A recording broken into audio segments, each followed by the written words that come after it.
Hello, my name is Sekit. We are playing Fear Not the Night, and I dug out this little area behind me. So we have a little bit of room to start working on refined storage. Now, all of that is going to begin with some processor bindings, which we will make like so. There's a good amount of them. And we're also going to need some silicon.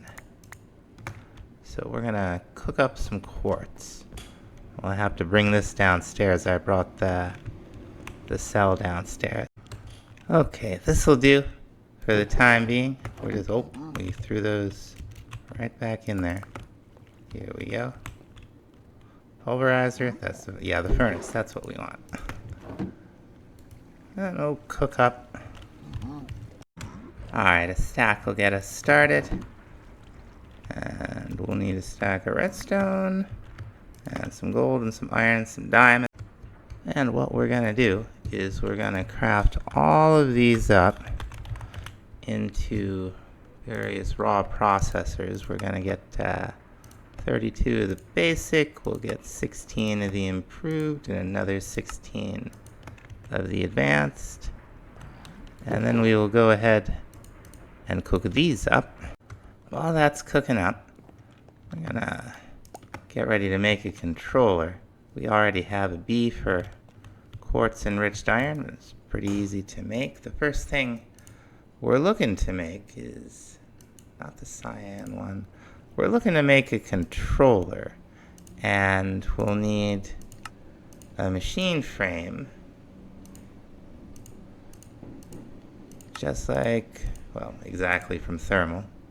And then we'll surround it with some quartz enriched iron. We'll grab this stuff, we'll get some more silicon. And here we go. Every system requires a controller, only one controller per system. You can see it's starting to get some juice. Very, very good. Now that on its own won't do anything for us. We will need a grid. It would specifically like a crafting grid, but we'll have to make the regular grid anyway. So I'm going to make another machine casing. Now the new thing here are these cores. Construction core or glowstone and a basic processor, and the destruction core is nether quartz and a basic processor. And with some advanced processors or improved processors, the gold ones, we'll get a grid. Now by itself it would show us whatever's in the refined storage system, which right now is nothing. The idea here is that you're storing matter as energy, basically. Bananas. Fancy. Do we have bananas yet? Probably not. That's probably the first banana. Let's grab our banana. Let's put it away. And we're going to need, for a crafting grid, so that we can actually work with the stuff, we're going to need whatever we put inside it, that is. We're going to need a crafting table, an advanced processor, that's one of the diamond ones. Now we're going to pop that right down there. Very nice. Now we'll be storing items on disk, and we will need a disk drive. It's just another machine casing and some familiar parts. We're going to pop that down right there. Now for the disks, like this, we sort of start with these 1K storage parts. We should prepare some more quartz. Whoop, that's the pulverizer. There we go. We'll get some more silicon. Now, if we want to make, say, a 16K, which we do, we'd need three 4K storage parts, each of which is 3 1K storage parts. So we need a total of 9 of those. And I think we have enough. Well, we need a little more. What are we missing here? Let's see. Oh, we need glass. Okay, I think 9 is enough. There we go. And now we move on to our 4K. We just need a little more redstone. There we are. And we could, let's see, one more redstone and we'll have a 16K. So 9,000 worth of 1K storage parts will get you 16,000 worth of item storage. And it continues to scale up like that. You just keep doing better. Okay, we need just a little bit more redstone. For the disk itself, we just need those materials. We can put it in here, and now we can start filling this up with things. Now, one thing that we're gonna want are some cables. So let's go ahead. We'll get a little bit of redstone. Now we can make ourselves some cables. Very nice.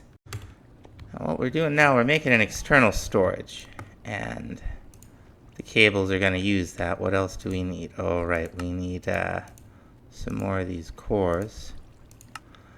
The external storage will allow us to connect to external inventories, gain access to their contents. We can use it with the storage controller. We want to set a priority so that if we're taking something out from here and we put it back in to the system through the grid, the storage system will favor the drawer over the disk, so we won't fill up our disks with stuff we have drawers for. We're going to need a little bit more cable for this to reach all this way. And then we're just going to see if we can get up here. We're going to run this just sort of right along here.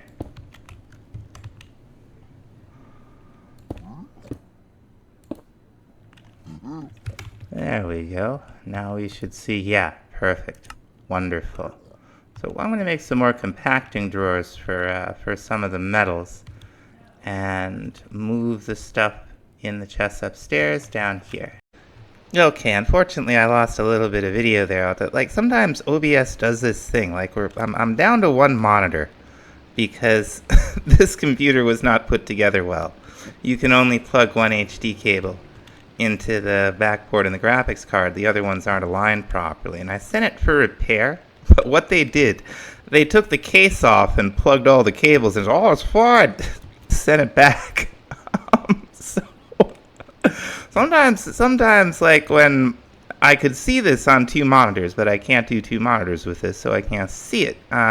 OBS will get stuck on a previous Minecraft instance and just like stay on like the screen I quit from instead of, you know, the game I quit out of. Like somehow it's still there in OBS. I don't know. It's a strange computer with problems, and OBS is weird. But you've probably seen refined storage systems before. Well, what we have, and the recipes are all normal except for the machine frames, which we've already seen, the casings. We've got importers underneath our machines with crafters on top. And we got another crafter stuck, let me run back here, stuck back here. We made another magmatic dynamo. We're going to need some more. Another thing we did was I stuck some pipe upgrades into some of these, and we upgraded, let's get to the augmentation. We upgraded our integral components to the resonant tier so that this thing will hold a lot more energy. It will transfer it a lot more quickly, and when we're running our machines, hopefully our refined storage system won't run out of power. We did make a fluid grid. We've got honey and water, and I also made a fluid encapsulator. Now the point of this thing is to add fluids to items. The reason really why I set this whole refined storage system up is because we need a lot of white concrete and we can get it with this thing pretty easily. And now that we have this thing hooked, oh, we need to, there's a bug in refined storage. It's been a bug for a while. If you have cables, it gets all weird and it forgets that there are some distant inventories like these fluids.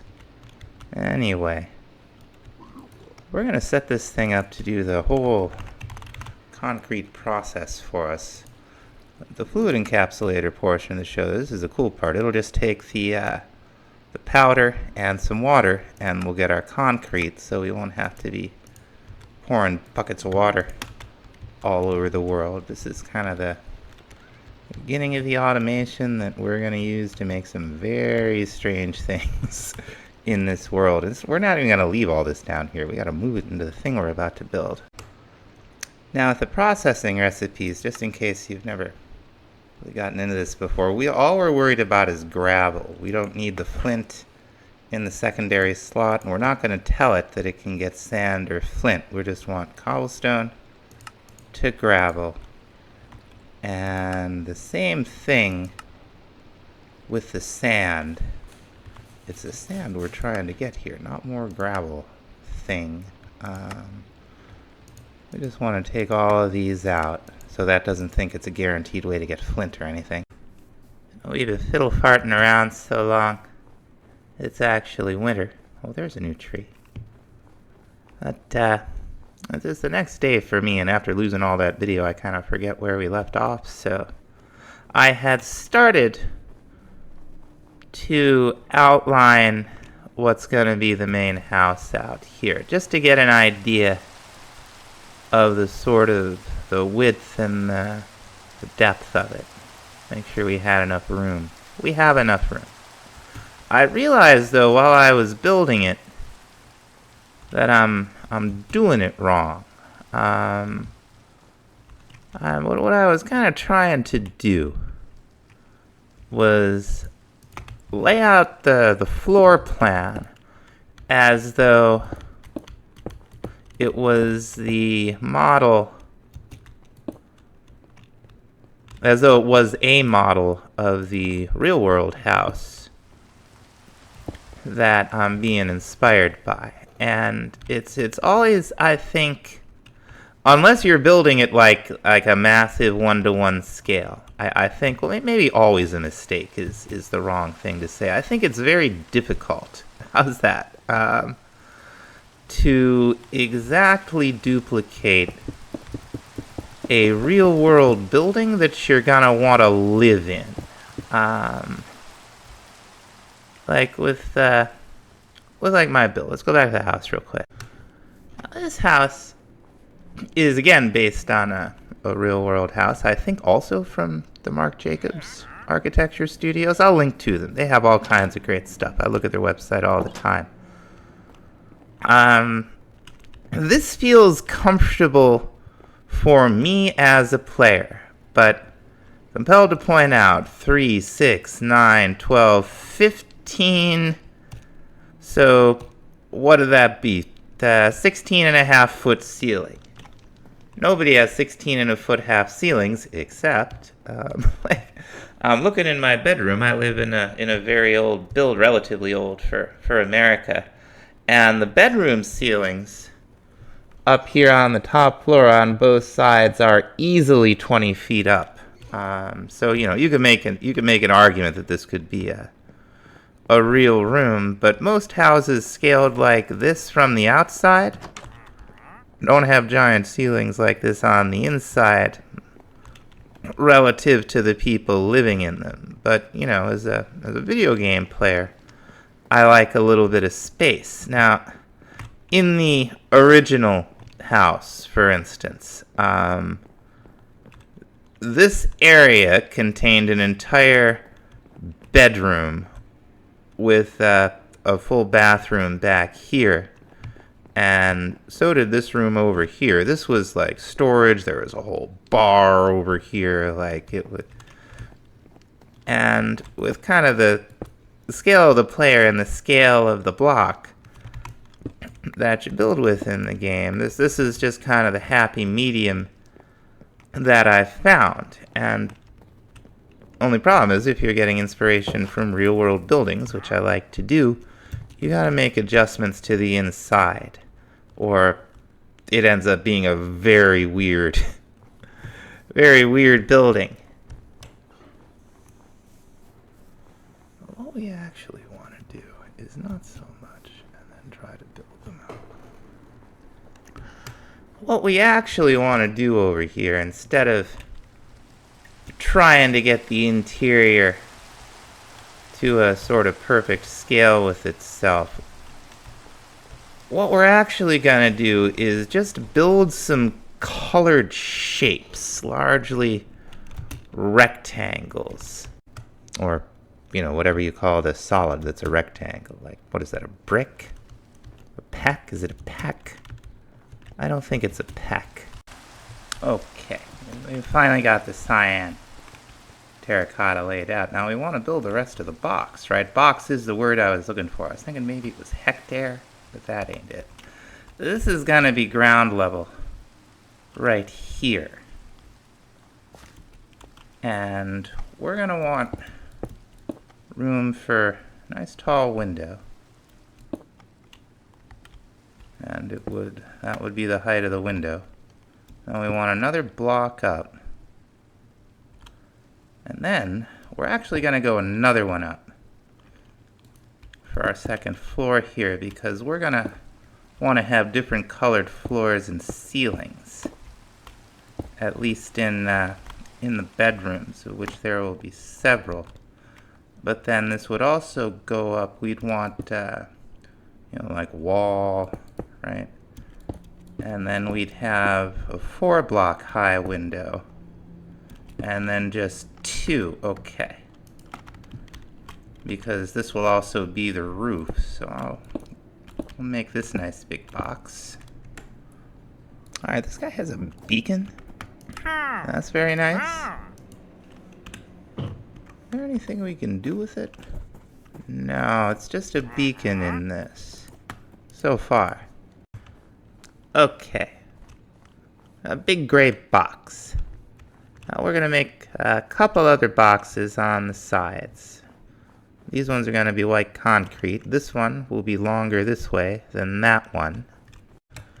I just built the first level of it so far. I did want to mention we're using those walnut planks that we, well, at least I looked at earlier. I don't know if that video survived the problems that we had. But it's just going to be another big rectangle going back this way. More or less finished the basic walls, the exterior walls anyway, for this side of the house. It's just some more shapes. We're gonna do a smaller version right over here. We're rumbling along here. I've added where the garage is and the shop is gonna be. This is all just gonna be one story, and so is this over here to give this side of the building a bit of difference, a bit of separation. I have an idea about what to do with these walls that won't match on the inside. We'll see how that works out. This is gonna be a big bedroom. We'll cut doors in and big hallways and so on. In the thing I'm basing it off of, you kind of come in through here, and then it seems like maybe that's the kitchen, or maybe this is the kitchen. And then this would be big living room, dining room. Yeah, I think this is the kitchen right over here. But this is not gonna match the actual interior of the house that I'm basing this on, and that's where I was messing up when I started. Now that I've just built some boxes, like using the inspiration as more of an inspiration than trying to block per block it, I think it's starting to come along. Now a lot of these walls are going to have double thick on purpose, and most of them are going to work out that way. But like I said, I want to try to come up with something here. I don't know if this works, but I thought we would try it. Like, can we get white concrete and then another? Nah. Well, what about if it was something else? Okay. Okay, so that does work. Just not with those andesite bricks from Dome. Okay. Cool. And now that, we got the boxes mostly built, I'm starting to get the interior together.